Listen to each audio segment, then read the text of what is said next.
people follow individuals more than they follow companies. So it wasn't enough to just have a GenAlpha social presence. It was really important to have a subject matter social presence. And that's something, so consistently we've been working on that for me since 2020, but we've also expanded that to other team members since that time as well.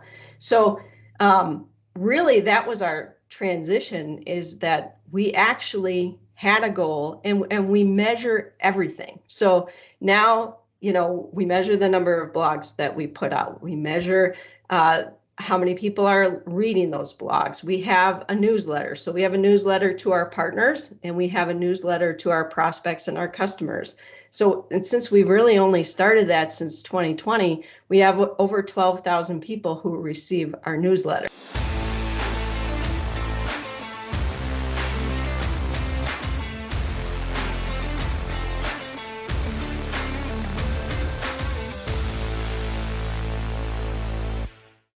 Hey, everybody. Welcome back to another episode of Over a Pint Marketing, the podcast that talks about marketing. We sit down with experts in the field and we dissect it. We look behind the curtain. We find out what's going on, what's working, what's not. I'm Pat McGovern, one of the hosts. I'm new business director over at Acedia. Joining me, as always, my bud, Mr. Kurt Leinenkugel. Kurt's VP over at Celtic Advertising, a full-service agency located in Milwaukee's Third Ward.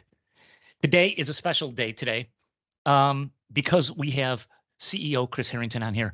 I love talking to CEOs because CEOs, Kurt, they come at marketing with kind of just a different lens, right? So we're going to get her understanding of marketing. We're going to talk to her about her background, which is deep in manufacturing. I'm excited about this. Let's get this started, shall we?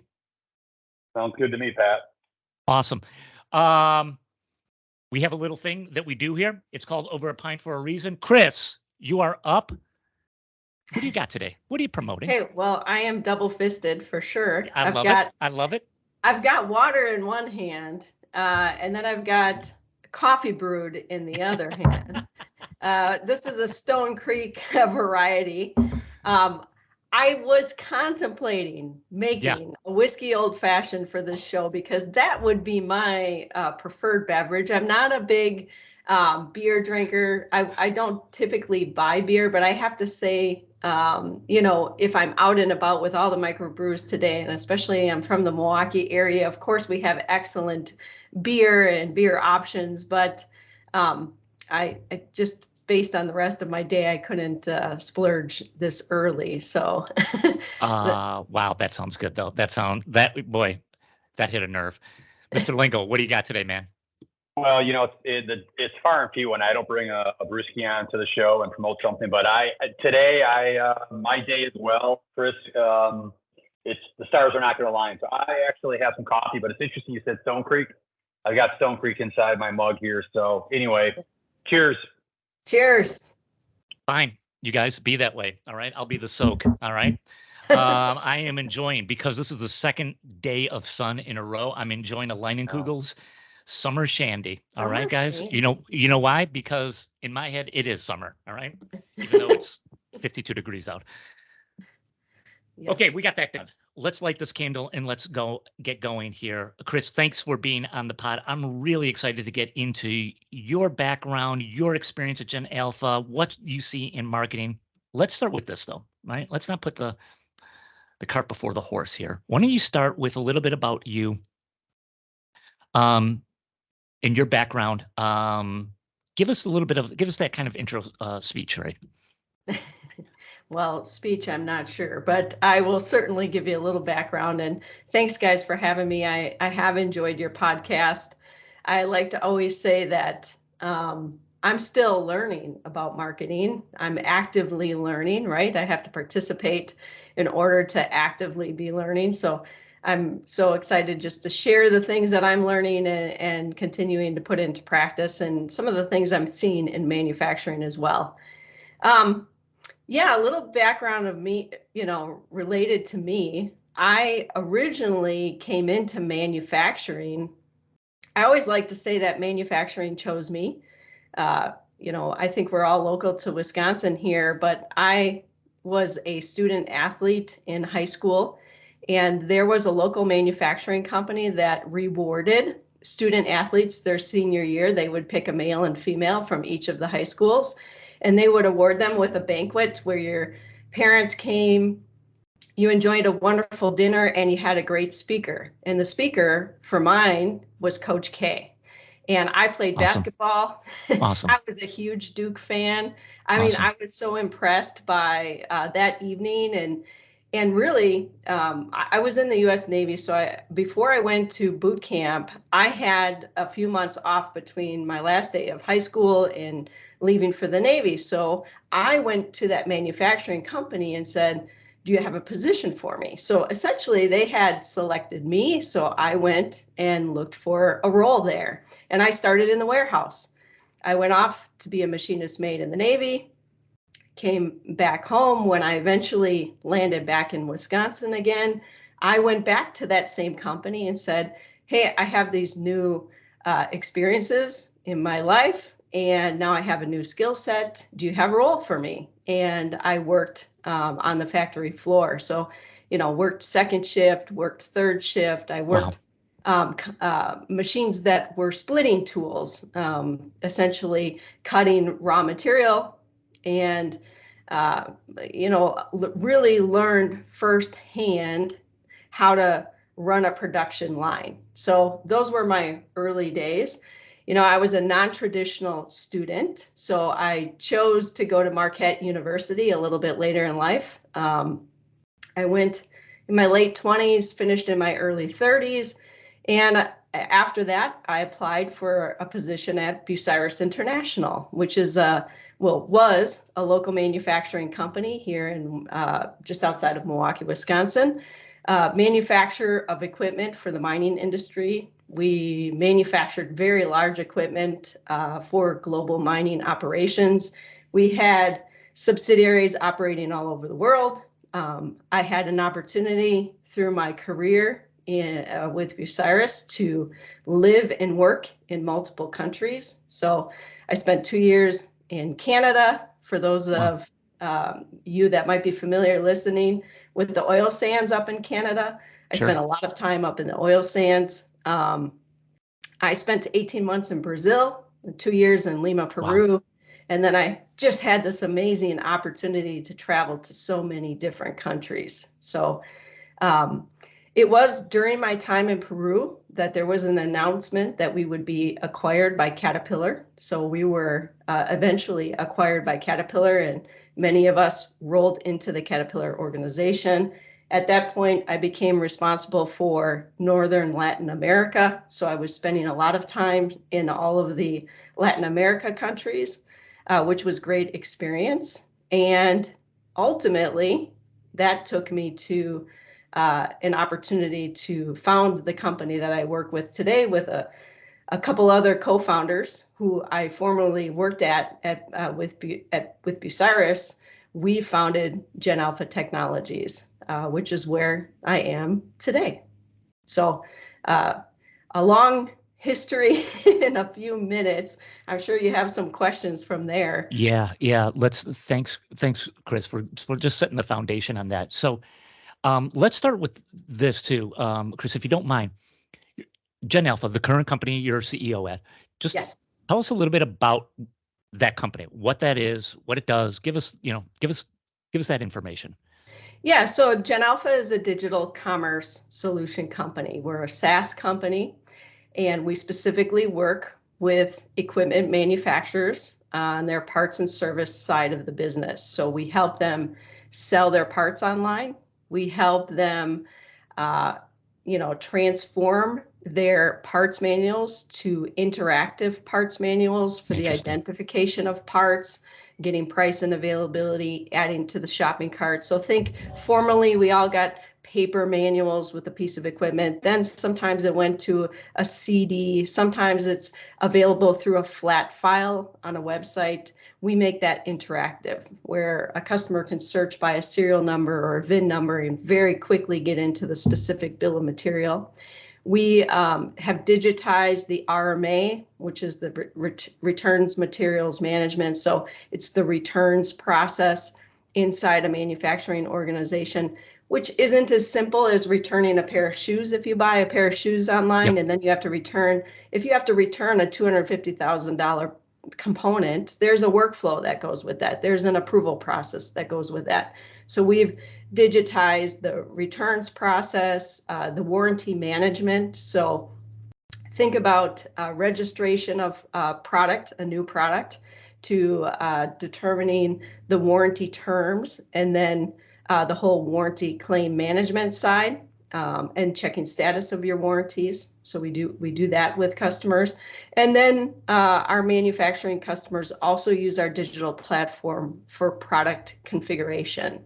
So if hopefully what happens is that customers are so satisfied with the service that they're using with the manufacturer, using tools like ours, that the next asset that they want to buy again from that manufacturer, because the service and support was so good. So then they can configure that next piece of equipment and either order it, quote it, talk to a salesperson from there. So we're kind of dabbling in all of that.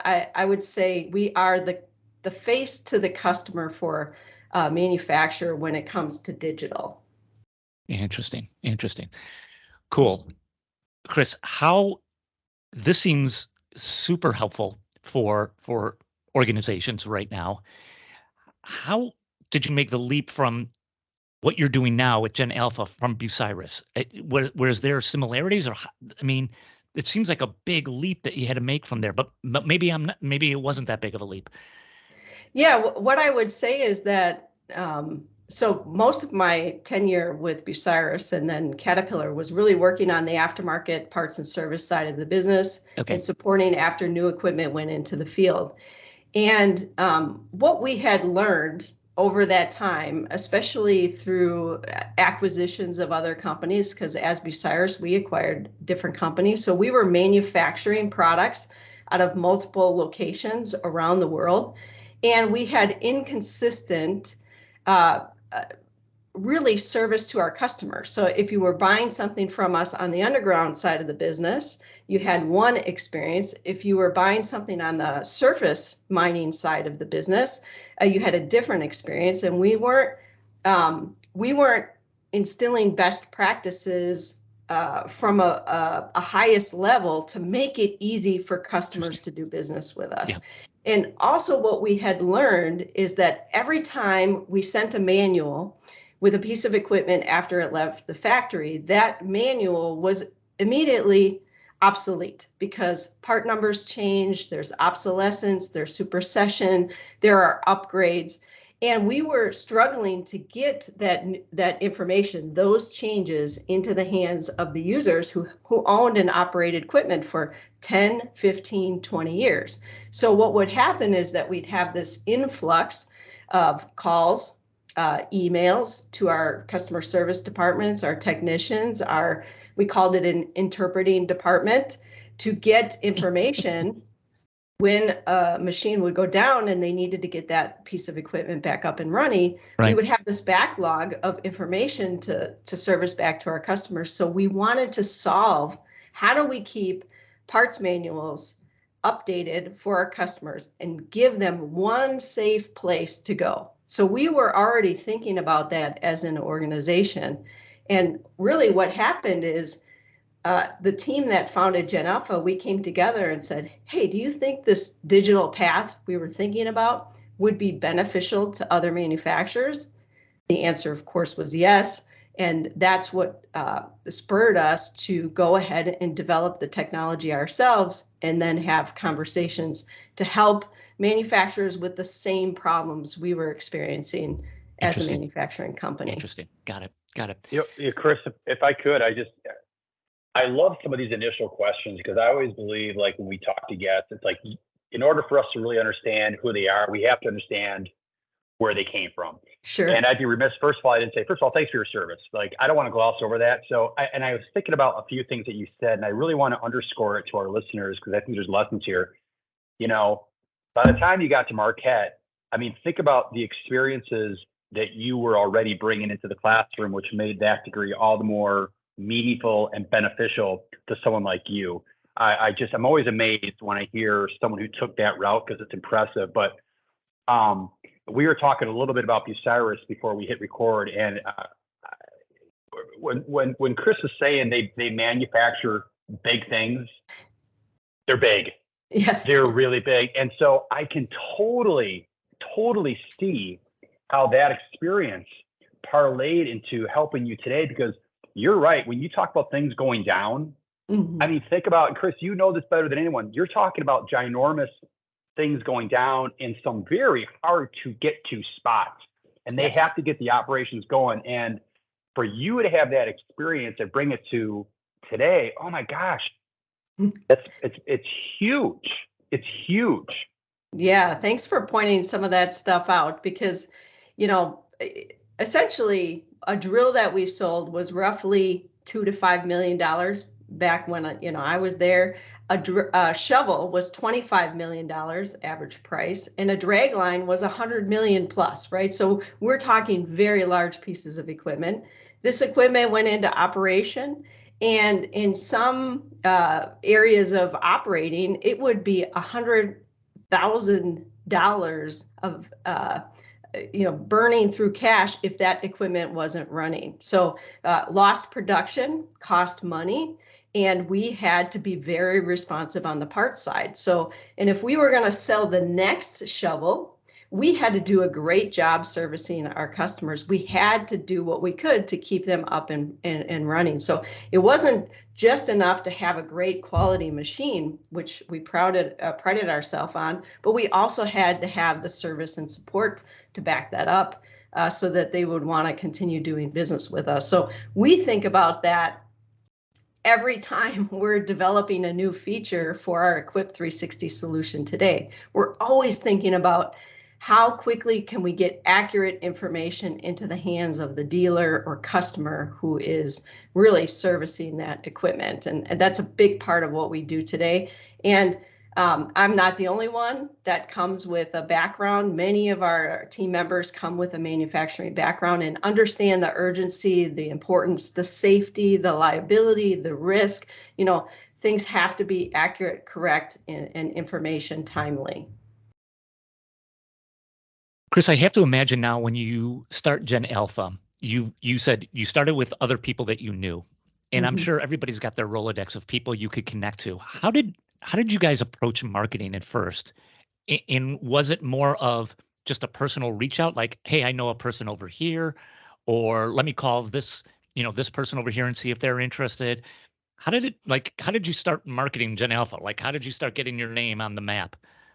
Yeah, I would say, this is certainly an area that we did not do well. Okay. So we came with a traditional mindset as a manufacturer, and I apologize.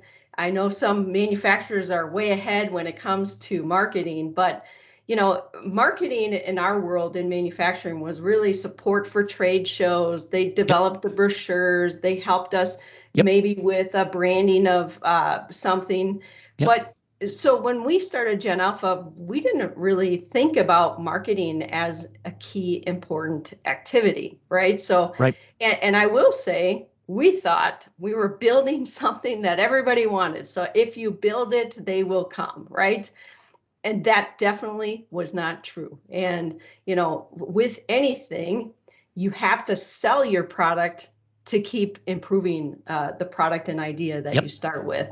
So this is a very important question that you're asking. And I would say we certainly made some mistakes along the way. I will say that we never pulled anybody into the business and paid them full time until we had our first client. So we all were working and maintaining our careers until we had that first client. And we really leveraged our referral base and our references to get that first client. And when we did have our first client, that's when we started to bring people into the business. We left our former careers behind and started working. So in the beginning, it was very simple. And I would say we didn't even really have a website at that point. We had a product, we were demonstrating our product and our vision for our product, but we didn't even have a website for them to land on. That was something we had to immediately get to work on after we had that first customer and had to start thinking about our second one. This is super interesting for me, hearing you talk about this, Kris, because if anybody were to just check you out right now, you are super involved in LinkedIn. Your posts are very thoughtful. I love the one you just posted about Bed Bath & Beyond as kind of the cautionary tale of like, hey, they didn't stay ahead. Here's where they ended up at. You want this to happen to you? I mean, so you're at the edge of thinking about this, but you weren't always there. So talk to us about your evolution in terms of marketing. Like, how did you begin to open your eyes to see like, oh, hold on, time out here. Mm-hmm. I'm thinking about this all wrong. Was there, a certain situation that happened, or just bring us up to speed on that? Yeah. So I would say we've been in business for 12 years, and it was really in 2020 that we made a concerted effort to consistently measure, report, and have a strategy around marketing. So it took us, roughly 8 years before we realized. Now, at that point, we had a website and we had basic stuff, but we were still just cold calling and having conversations with customers, but we really weren't working on increasing our brand awareness. We weren't working on inbound, anything that would create inbound traffic. We had a young marketing manager who actually we hired to support our customer. It wasn't even fully to work 100% for us. We had a customer who needed some help on marketing. So we decided to bring on a marketing manager, young guy, full of energy, of a different generation, that younger generation, who kept pushing and prodding us. And thank goodness he did.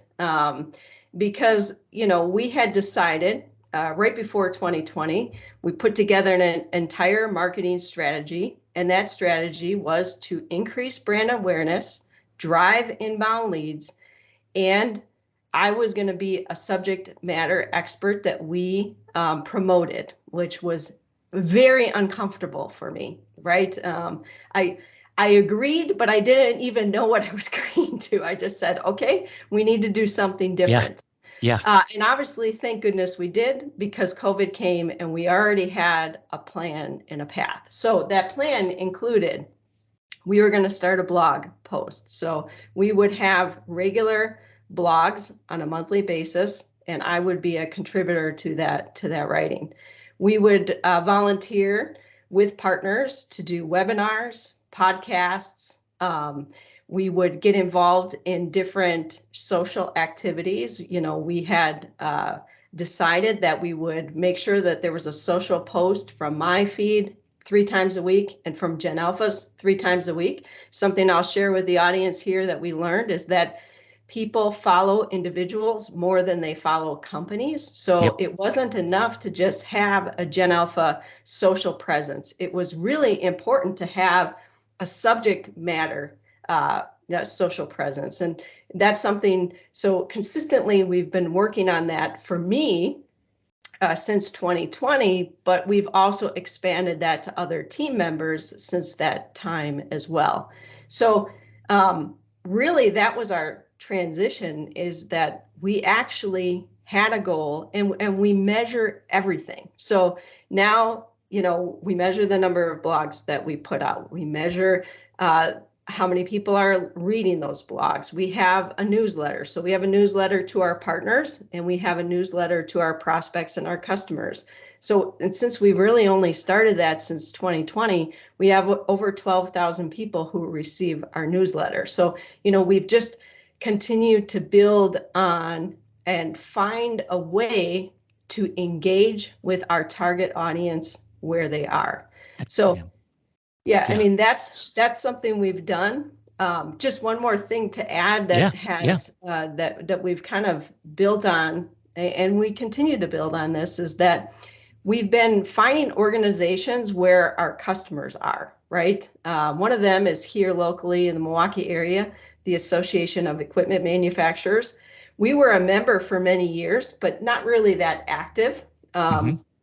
Last year, I joined one of their technical publications committee and started to get active. And what we decided is that it wasn't just enough to be a part of an organization. We had to be active in that organization if we were going to get benefit out of it, not just relationship building, right? But also education ourselves and taking that information back into the organization to build and strengthen our team, our product, because we are listening to our customers directly. So that's been really key as well.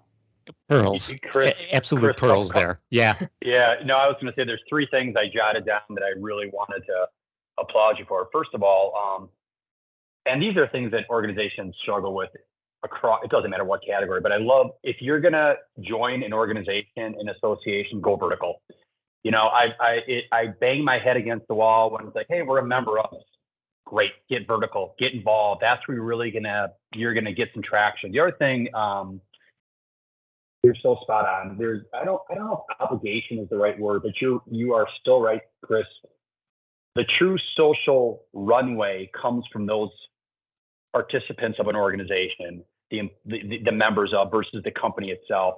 And if I could, I wrote down one word. I was listening to your marketing strategy, blog, podcast, newsletter. One word struck me: value.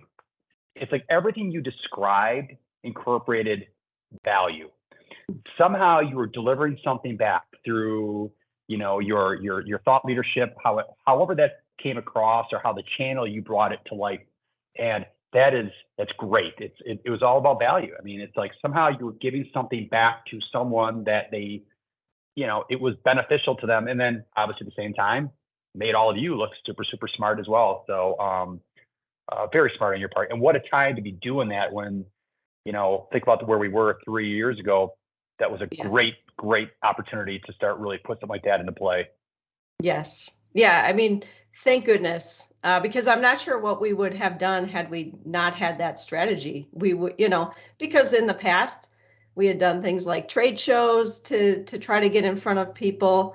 But, you know, that wasn't even going to be possible. So how would we, you know, make sure that our brand was getting in front of people? It was such a great time to practice. You know, it was a really great time for me to get comfortable and, you know, just trying different things, because I just kept saying yes.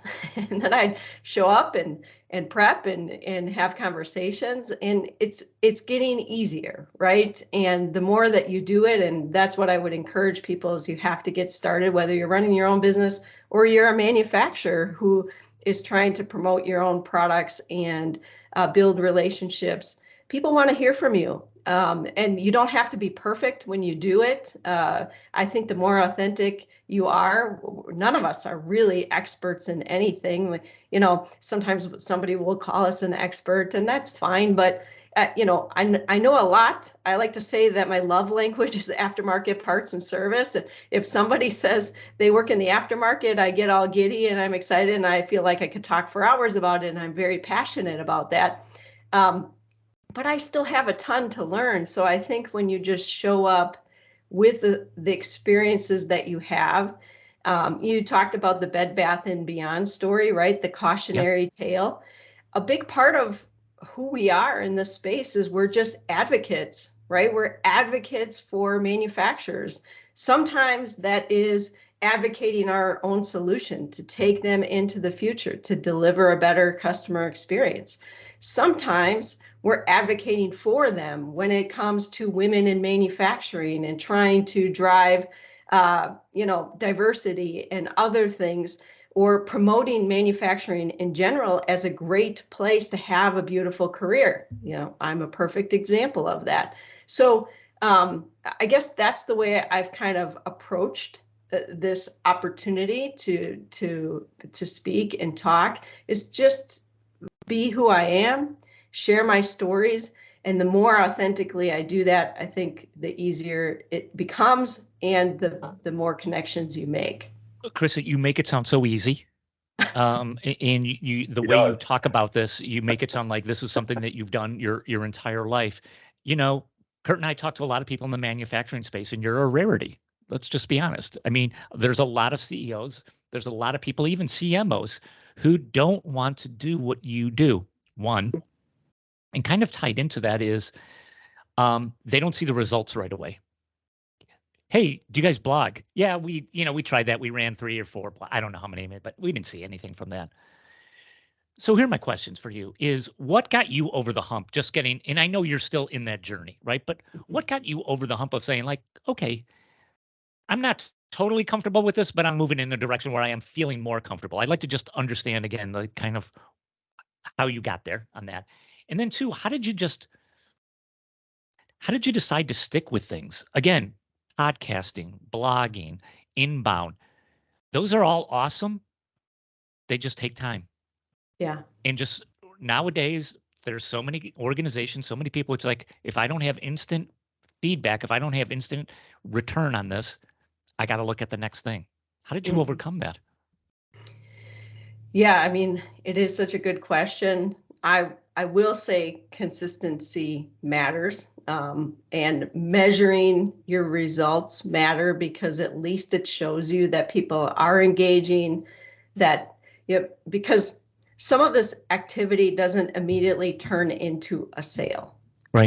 But what has kept me going is hearing customers who have signed contracts with us tell us that one of the reasons they chose us is because we were thought leaders in the space, giving them educational materials, and we were transparent about what's happening. So when I would get the feedback, even though these people did not engage necessarily in the sense that I saw them liking what I post, or you don't see it. That is the trickiest thing about all of this, is that you have to get feedback from the people, and you have to be open to places where you're going to actually get that feedback. I was at the trade show last month at ConExpo in Vegas, and one of our customers talked about how they had seen something on LinkedIn. Well, this person has never interacted with me on LinkedIn, but they're seeing my content and paying attention. So it's those little things that have informed us that, in fact, people are watching. And you have to trust that you're not even hearing from most of the people. I had breakfast with a woman yesterday who, this is going to sound silly, but she said, "You seem so successful." And I was like, the only reason she's maybe thinking I'm so successful is she sees my profile, my activity, right? Because that's what she can see. And again, this isn't a woman that is engaging with my content, or I wouldn't even know that she is following if I didn't have breakfast with her and she shared some of the things that I had been sharing. You just mentioned the Bed Bath & Beyond. So you had looked at my content, right? I don't know, if, Patrick, if you had actually engaged with that or commented, right? But you were paying attention. You went and looked. And that is the soft stuff that has to be factored into your consistency to believe that it's going to keep working for you. The other thing that I will say is that a significant portion of our sales have come through our referral and network. So that to me is also the reward. So we know it's working because we're getting referrals. Mm-hmm. Now, it doesn't always tie back to we wrote a blog, right? Or we did a webinar. But sometimes just the title of the webinar, if they couldn't attend it, they understand that I'm thinking about the same things that they're thinking about all of the time. So, I don't even have all of the perfect answers, because this is an area that we keep working on, and it's even true that sometimes I would like to see the results come faster, Sure. I'm in a position where I wish that, it would be a little bit more immediate, but I've learned to just trust the process, and these results just kind of come, but they come unexpectedly. Kris, you know what's the one? It's interesting. You're saying trust. It's like, you've got to trust the process. It sounds like, so much of this is a marathon. When it comes to what we do, and Pat, you're spot on. We're seeing on the agency side, there's a lot of accountability is higher than ever. It's like, unless we can deliver something very specific very quickly, that's how people justify our existence. But, I like what you were saying. It's like, we're going to work the plan, and we're going to continue to work it, and we're going to do it the right way. And I also thought it was interesting what you're saying about, just because someone doesn't like, click, share, it doesn't mean they're not listening. It almost reminds me of like a kid. It's like, when you're a good role model, you're a good example, you're doing the things you should be doing as a parent. Even though the kid isn't saying something, they are listening. They are observing. And that's how it is with the target audience, your customer. It's like, you're doing the things that you should be doing. Oh yeah, they are listening out there.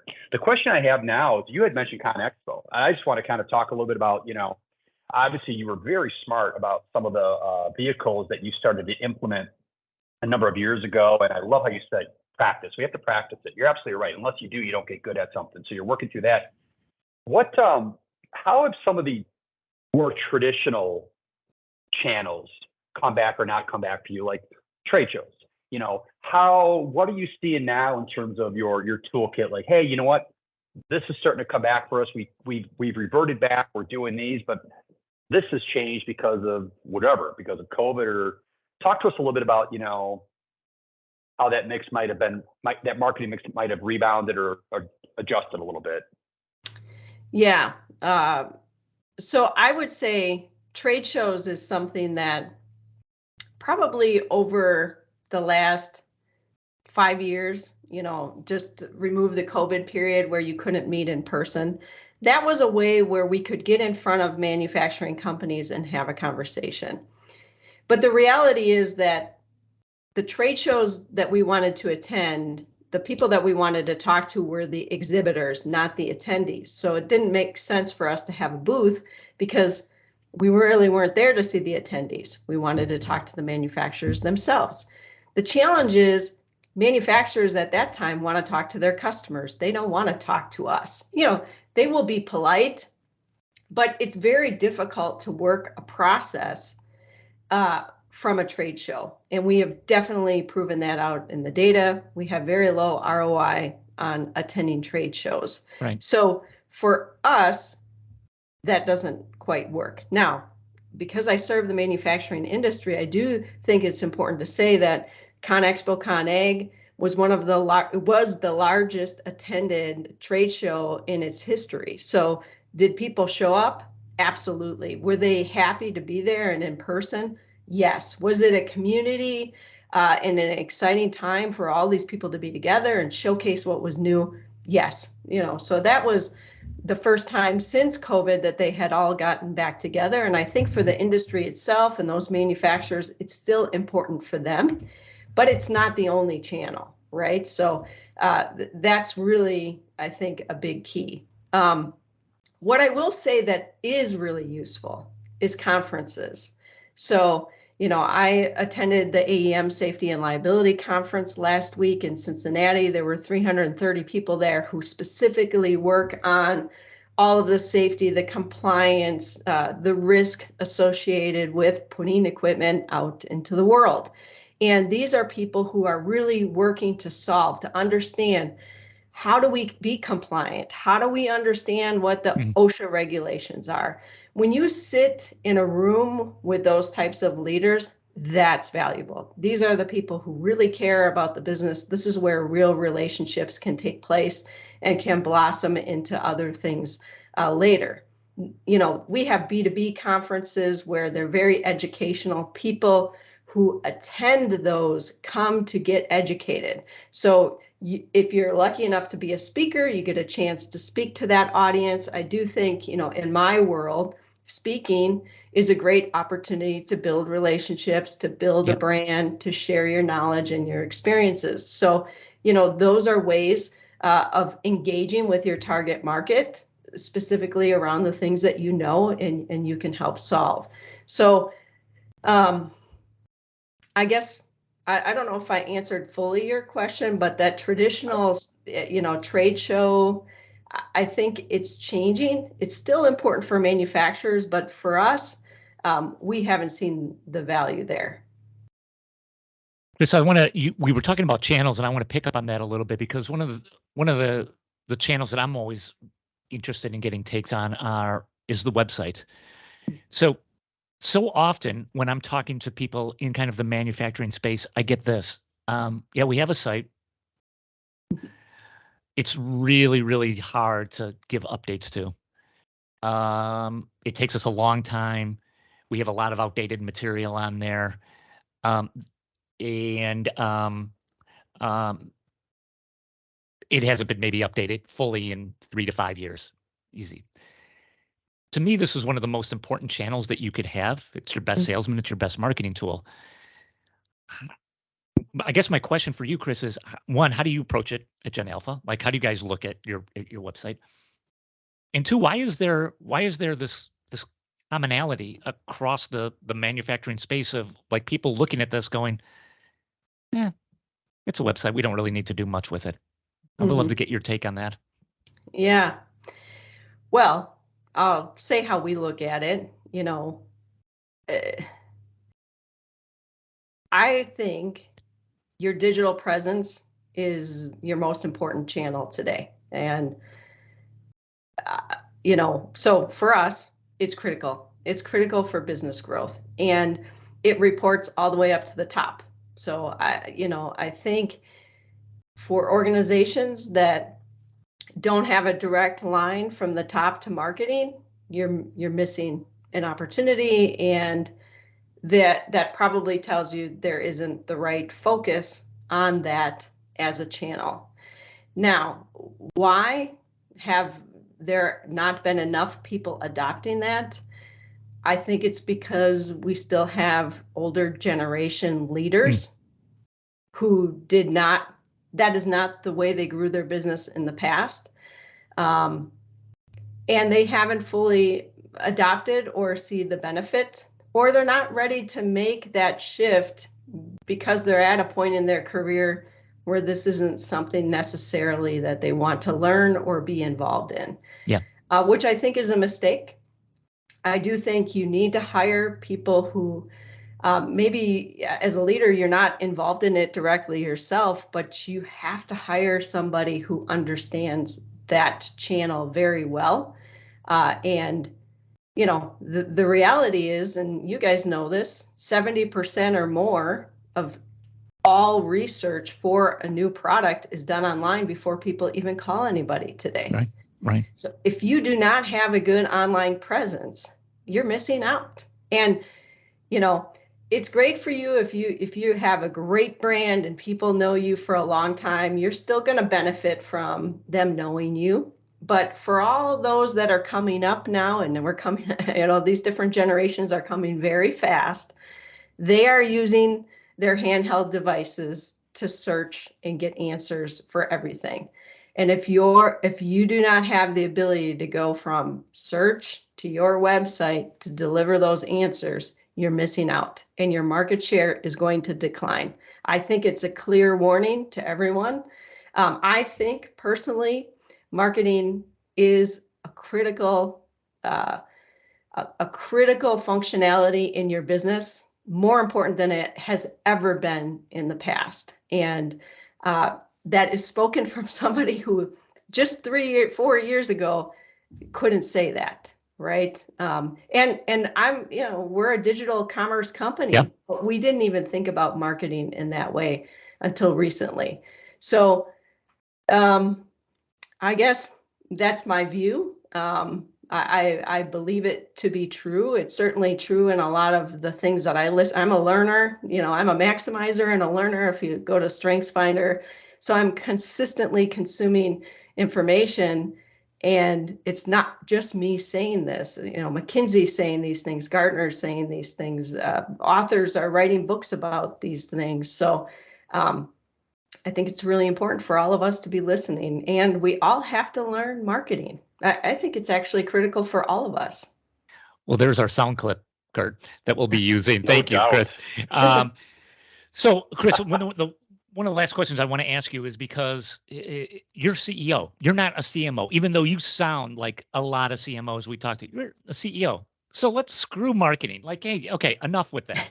What's your other, like, give us the pie chart of your day. Like, how do you approach it? Right? I mean, you've got to deal with personnel issues. You've got to deal with, you're a SaaS company, so you've got to, what's the product like? What's going on there? So there's so many areas in your world that are aside from marketing. So just give us that pie chart. What is it when you wake up? Yeah. Like, what's your routines? What do you go through? Share with us that. Yeah. Yeah, so I'm an early riser, have always been an early riser. I love to get all my emails in kind of early in the morning. So I wake up early, I've got my first cup of coffee, sit down, and I go through my email. What's early, Kris? 5. I wake up at 5. It's very quiet. I'm not receiving emails at that time, so I can kind of clear out my inbox. And people know that this is my routine. I'm not expecting people to respond to me at this point in time. It's really for me to open up my day, because my day is filled with meetings, right? I am essentially meeting with internal employees. I'm meeting with existing customers, and I'm meeting with prospects. I'm a big part of our sales strategy as well. So, I demo our solution quite a bit. So a part of really me having that customer facing aspect to my role is that I get to hear very directly the questions that customers have or the ideas that they have for our product. And I can turn that into things. We're an agile company, so we do 12 product releases a year. So every month we have a release coming out. We meet internally as a team to review that release and all of the new feature functionality and enhancements that we've brought to our product. So we can both demonstrate it to new prospects, but also demonstrate it to our existing clients, talk about it in our customer success meetings. Yeah. So my days are filled with talking to different people. And that goes to our CFO, our CTO, our VP of product and customer success. And I have established relationships with everybody on our team, to ensure that I'm listening. I always say that I work for my team. They're the team that is the face of our face to our customers. And it's really important that I ensure I understand what they need and we give them the resources and tools to be successful. So ultimately, I work for them. We have a phenomenal group of people that I enjoy working with every day. So a big part of my job is just checking in on all areas of the business to ensure that we keep moving things forward. And then on the customer side, ensure satisfaction. So, and then in between, I'm doing webinars, podcasts. I host co-host a Women in ERP show on a monthly basis. I co-host a broadcast for manufacturers, which is a podcast I do with 2 other women here in Wisconsin. I do webinars. I'm curating information. I love to read and hear what's next. So that's pretty much a full day. And then, I have a bit of a side hobby, which is I've got a 5.5 acre farm here, 2 girls and a farm in Wisconsin. So we're getting very, very busy right now. As you know, it's May. So when we're recording, and the garden is going to be planted here soon. We've got bees. We got our bees 2 weeks ago. So we're making sure that they stay warm, and we've got all of our dandelions growing so that we can feed the bees. We've got chickens and ducks. They're part of my day as well. So I like to say I'm a really good example of the types of customers, the manufacturers that I serve, because I have 3 different types of equipment here on the farm. So I have to make sure that my equipment's ready to go for my season that's coming up. So I quickly want to access information online related to the equipment that I own. It's awesome. Kind of a really beautiful circular thing going on. Hey, can I just say one thing? I as I know we're kind of coming to an end, but I really, and I mean this genuinely, Kris, I really enjoyed listening to you, and I've really enjoyed the personality you brought to this episode. And I always love to do this with people. I kind of start to just think in my mind, associate words, like how would I describe Kris? And a couple words I jotted down. It's like smart, experienced, a leader, but then I look at, like, you've got the smarts, you've got the credit, but open-minded, hungry, approachable. I just love the whole package that you brought, and I can see why you've been successful. And so I mean that as a sincere compliment, but I was writing some words down that describe you. And I think those are good words. So I don't think you're going to take offense to anything I said, but those are all, I mean that. It's like, those are great things that you bring to the table. And Pat, it kind of parlays a little bit when you had said, it's like, as we talk to Kris, I know she's the CEO, but at the same time, like, boy, sounded like a CMO too. You are the full pie. So I really enjoyed today, and I enjoyed meeting you. Oh, well, those are very, very kind words, and thank you so much. I appreciate hearing them. Kris, thank you so much for being on the show. As always, we leave our guest with the final word. So, Kris, you got the mic. Where do people find out about you, find out about GenAlpha, whatever you want to promote? You want to talk about the farm some more? This is your time. Yeah. Well, thank you. I would say if you want to connect with me, LinkedIn is the best place to do it. Kristina Harrington. I don't know if there'll be a link in the show notes, but we'll put it there. You can easily find me there. Please check out GenAlpha. Again, amazing team. We're delivering a tremendous product that's helpful to manufacturers. We'd love to connect with you. If you want to contact us, if you'd like to just see a demonstration, we're going to be promoting a video on our solution here any day now. We'll be adding that to our website so you can quickly get a glimpse into what we do. If you are interested on the personal side, there is a program called Wisconsin Foodie. It's on PBS here in Wisconsin. But if you go to YouTube and you search Wisconsin Foodie, 2 Girls and a Farm, you can watch an episode that ran about our farm last year. So that would be very much on the personal side, of course. So we're doing lots of things over here and enjoying all of it. Awesome. I definitely have to check that out. That's very cool. Kris, thank you again for being on the show. Come back anytime. You're awesome. All right. Absolutely. Thank you guys for having me. Thanks, everybody.